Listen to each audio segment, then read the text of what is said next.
So friends, দেখতে পাচ্ছেন আমি কিন্তু ফটোশপ পিএস ইউজ করছি। আগে কিন্তু আমি ফটোশপ 2007 ইউজ করতাম। তো আগে কিন্তু আমার ফটোশপে বাংলা লিখতে কোনো প্রবলেম হতো না। অক্ষরগুলো বা ফন্টগুলো আমি যখন লিখতাম তখন কিন্তু প্রপারভাবে আমার কাজ হতো। কিন্তু এখন যখন আমি কাজ করতে চাইছি বা আমার ফটোশপে আমি বাংলায় লিখতে চাইছি বা বিভিন্ন রকম স্টাইলিশ বেঙ্গলি ফন্ট ইউজ করতে চাইছি, তখন কিন্তু আমার ফন্টগুলো দেখতে পাচ্ছেন এইভাবে ভেঙে যাচ্ছে। তো আপনারা যারা সেম প্রবলেম ফেস করছেন, ফটোশপ 2007-এর উপরের ভার্সন ইউজ করছেন কিন্তু ফটোশপের বাংলা ঠিক করে ইউজ করতে পারছেন না, বাংলা ফন্ট ঠিক করে ইউজ করতে পারছেন না, কিভাবে বাংলা ফন্ট প্রপার ভাবে আমরা ইউজ করতে পারি এটাই কিন্তু এই ভিডিওর মধ্যে শিখবো। কারণ কি, ফটোশপের নতুন যে ভার্সনগুলো এসছে, তো তার মধ্যে কিছু সেটিংস কিন্তু আমাদের পরিবর্তন করতে হবে।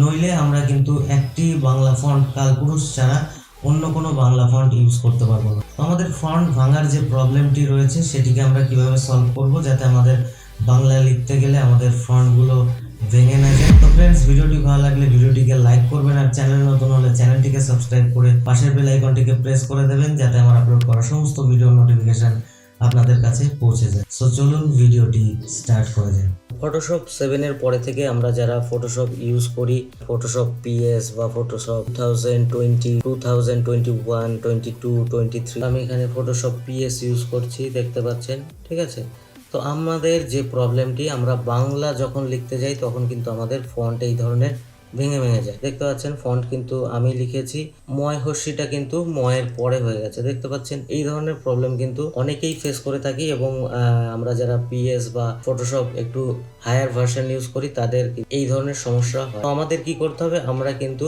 যে লেখাগুলো লিখবো সেটি কিন্তু অভ্র দিয়ে লিখবো। ঠিক আছে, সবার প্রথমে মাথায় রাখতে হবে। তো দেখতে পাচ্ছেন এখানে কিন্তু শুধুমাত্র কালপুরুষ যে ফন্টটি রয়েছে সেটি একটুখানি ঠিকঠাকভাবে কাজ করবে। তাছাড়া আমরা যদি অন্য কোনো ফন্ট এখানে ডাউনলোড করে ইনস্টল করি সেক্ষেত্রে কিন্তু সঠিকভাবে কাজ করবে না। দেখতে পাচ্ছেন সিএম রূপালী রয়েছে, এখানে কিন্তু সঠিকভাবে কিন্তু কাজ করছে না, ফন্ট ভেঙে যাচ্ছে এবং লেখা কিন্তু দেখতে পাচ্ছেন ঠিকঠাক লেখা আসছে না। সিএম রূপালী দিয়েছি, তো শুধুমাত্র কালপুরুষ ফন্টই কিন্তু এখানে ঠিকঠাক কাজ করবে। তো আমাদের যদি আরও এক্সট্রা ফন্ট আমরা ইউজ করতে চাই, দেখা গেল আমরা থাম্বনেইলের জন্য বাংলা ফন্ট ইউজ করতে চাই, তো আমাদের কি করতে হবে, সেক্ষেত্রে আমরা একটি সেটিংস কিন্তু আমাদের করতে হবে। ঠিক আছে, তো সেটিংসটা কি করব সেটি কিন্তু আমি ভিডিওর মধ্যে বলবো।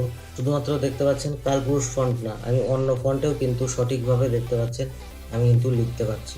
ঠিক আছে, তো এই প্রসেসটি আমরা কিভাবে করব, দেখতে পাচ্ছেন আমি বাড়ি যাব, আমি কিন্তু কালপুরুষ এএনএসআইতে লিখছি। এইবার এইটাকেই আমি চেঞ্জ করে দেবো, এই ফন্টটাকে কিন্তু আমি দেখতে পাচ্ছেন ইউআইতে কিন্তু আমি চেঞ্জ করে দিলাম। এবার দেখতে পাচ্ছেন আপনারা কিন্তু সমস্ত ফন্টই কিন্তু এখানে ইউজ করতে পারবেন। আমাদের কি এমন সেটিংস রয়েছে যেটাকে আমাদের করতে হবে, তাহলে কিন্তু আমরা সমস্ত ফন্ট ইউজ করতে পারবো। তো তার জন্য আমরা চলে যাব এডিট অপশানে। ঠিক আছে, দেখতে পাচ্ছেন এখানে এডিট অপশান আছে। এডিট অপশানের পরে আমাদের এখানে ডাউন অ্যারো থাকবে। তো এখানে দেখতে পাচ্ছেন আরও নিচে, সবার নিচে কিন্তু আমাদের চলে যেতে হবে এখানে প্রেফারেন্সেসের উপরে যাওয়ার পরে, তো প্রেফারেন্সে যাওয়ার পরে আমাদের কিন্তু টাইপের উপরে ক্লিক করে দিতে হবে। ক্লিক করার পরে আমাদের কিন্তু দেখতে পাচ্ছেন চুজ টেক্সট ইঞ্জিন অপশানস, এখানে কিন্তু Latin and east Asian layout রয়েছে। সেই জন্য কিন্তু আমাদের এই বাংলা ফন্টগুলো সঠিকভাবে কাজ করছিল না। তো এখানে আমরা কি করে দেবো, ওয়ার্ল্ড রেডি লেআউট এই অপশানের উপরে ক্লিক করে দিয়ে চেকবক্সে ক্লিক করে ওকে করে দেবো, এবং লিখছি দেখতে পাচ্ছেন বাংলায়। ঠিক আছে, সমস্ত কিছুই কিন্তু সঠিকভাবে আমি লিখতে পারছি, এবং দেখতে পাচ্ছেন আমি কিন্তু অন্য ফন্ট ইউজ করছি, আমি কিন্তু কালপুরুষ ফন্ট ইউজ করছি না। এইবার আমি আপনাদের সঙ্গে শেয়ার করে দিচ্ছি, আমি লিপিঘর থেকে কিছু ফন্ট ডাউনলোড করে নিচ্ছি, ফ্রি ফন্ট।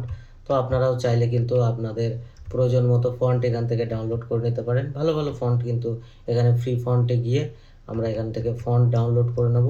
ডাউনলোড করার পরে জাস্ট এক্সট্রাক্ট করে আমরা ফন্টগুলোকে কিন্তু ইনস্টল করব। এএনএসআই, ঠিক আছে, ইউনিকোড, সমস্ত ফন্ট কিন্তু এখানে ইনস্টল করে নেব। করার পরে দেখতে পাচ্ছেন আমাদের এখানে কিন্তু ফন্টটি আমি চেঞ্জ করব। তো এখানে এলআই সাব্বির আশালতা রয়েছে, এটি যখনই ক্লিক করলাম দেখতে পাচ্ছেন ফন্ট কিন্তু আমাদের এখনো আসলো না। তাহলে আমাদের প্রবলেমটা কি আছে, সেটিংসে চলে যাব। সেটিংসে যাওয়ার পরে আউটপুট অ্যাজ এএনএসআই করব, ইউজ এএনএসআই করে দেব। করার পরে এইবার আমরা যখনই কিছু টাইপ করব দেখতে পাচ্ছেন টাইপ করার সঙ্গে সঙ্গে কিন্তু প্রপারলি আমাদেরকে কিন্তু ফন্টগুলো সাপোর্ট করতে থাকবে, ঠিক আছে? তো দেখতে পাচ্ছেন, তার মানে কি, এটা এএনএসআই যে ফন্ট রয়েছে সেগুলো কিন্তু সাপোর্ট করবে। এনএসআই এনেবল না করা পর্যন্ত কিন্তু আমাদের সাপোর্ট করবে না, ঠিক আছে? তো সমস্ত ফন্ট কিন্তু এখন আমরা কাজ করতে পারবো। মেইন যেটা রিজন ছিল সেটি কিন্তু আমাদের ফটোশপের সেটিংসেই গন্ডগোল ছিল। এটাকে আমরা যখনই করে দেবো তখন কিন্তু আমরা প্রপার ভাবে, দেখতে পাচ্ছেন, বাংলায় আমরা লিখতে পারবো। তো আশা করি ভিডিওটি ভালো লেগেছে। ভিডিওটি ভালো লাগলে ভিডিওটিকে লাইক করবেন এবং কমেন্টস বক্সে একটি সুন্দর কমেন্টস করে দেবেন। তো ভালো থাকবেন, দেখা হবে পরের ভিডিওতে অন্য কোনো টপিক নিয়ে। ধন্যবাদ।